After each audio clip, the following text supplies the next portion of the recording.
Hello again. I was toying with the idea of discussing Holocaust denial this morning, or revision, as Holocaust deniers prefer to call it. But this is quite a wide-ranging subject, and I doubt I could do it justice in 5 or 10 minutes. I thought that I might instead look at the claims sometimes made by Ken Livingstone, for example, the former leader of the Greater London Council and sometime Member of Parliament, that Hitler was a Zionist. Some viewers might have seen this suggested in comments on this channel yesterday.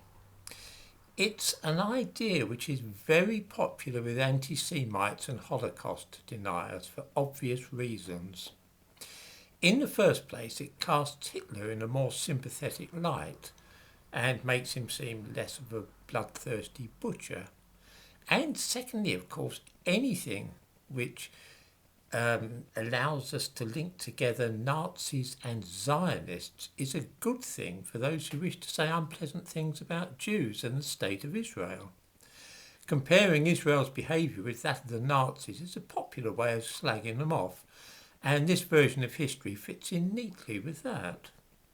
Imagine being able to utter Hitler's name in the same breath as Zionism and Israel. That's got to have a certain novelty value, no?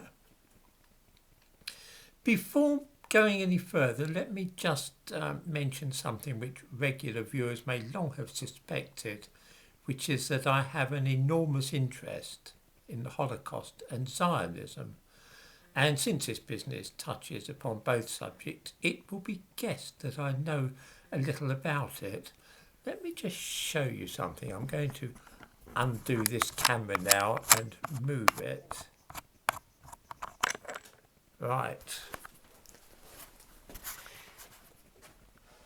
I have here more stuff on the Holocaust than the average bookshop or library has.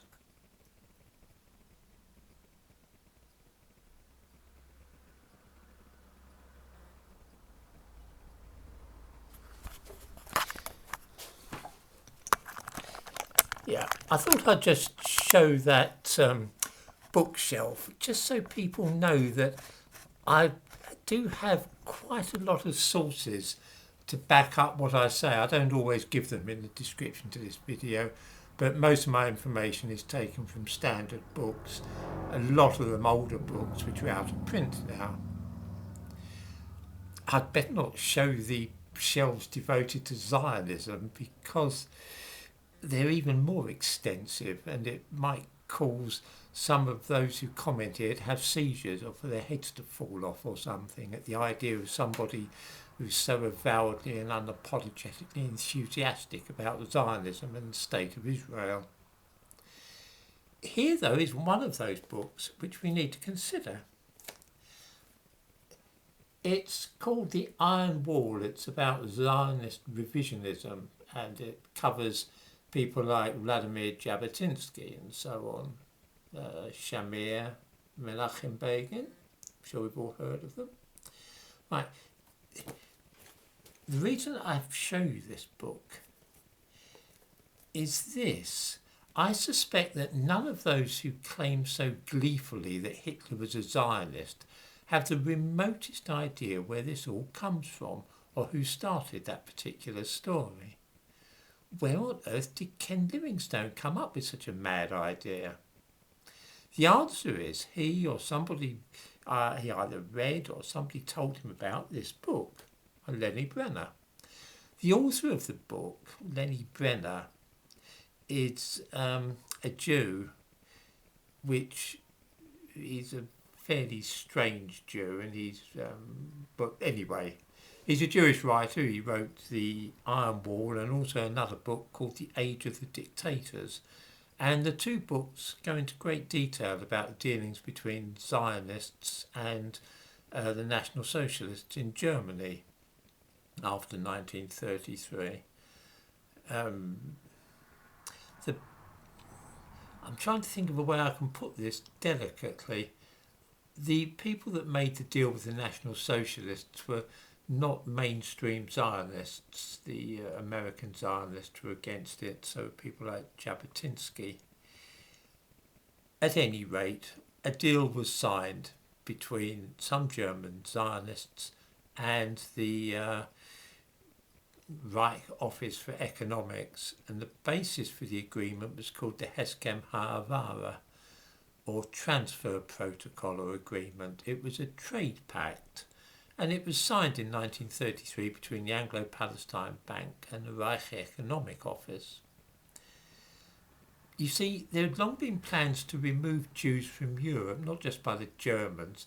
Loads of Europeans came up with ideas for getting the Jews out of Europe, with or without their agreement, and to settle them somewhere else. In the 1870s, the Madagascar Plan was mooted, in which Europe's Jews would be given that island to live on. There was also a British scheme which might have allowed Jewish settlement in what is now Kenya, but was then the East African Protectorate. It didn't really matter to those coming up with these ideas where it was going to be, as long as the Jews were out of Europe. Since from 1933 onwards, German policy was to rid the country of Jews. Any scheme which would shift them more quickly from Germany was looked upon favourably.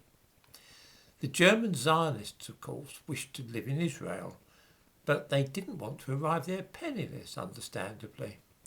A scheme was hatched whereby if they agreed voluntarily to leave Germany, they could keep some of their money as long as it was spent on German goods. This was to the advantage of both Germany's economy and also those Jews who knew that they were likely to be thrown out of the country in any case, and hoped to salvage something from the situation. In this way, by agreeing to leave before they were pushed and to use some of their money to purchase German goods, they could avoid losing everything. Germany benefited because they got rid of the Jews and sold them German goods at the same time. Win-win in a sense.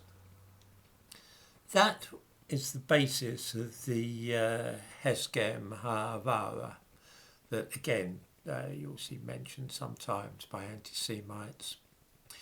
There was huge opposition to this scheme amongst many Zionists, both in America and other countries. The revisionists under Jabotinsky were fiercely against such a deal. There's no evidence that Hitler was especially keen on this scheme. He knew about it, but he really approved of anything at all which would remove Jews from the Reich. So it had his approval to that extent. About 50 or 60,000 German Jews made Aliyah to Israel in this way between 1933 and 1939. Later on, the Madagascar Plan was revived and it was looked at during the late 1930s. It was not that Hitler or any other of the Third Reich's leaders was Zionists, of course. They simply wanted to get rid of the country's Jews, and if they could make a profit in the process, then so much the better. If anybody wishes to know more about this subject, then I can recommend Lenny Brenner's books, although some see them as being ideologically unsound. This then is the background to the absolutely mad idea that Hitler was a Zionist.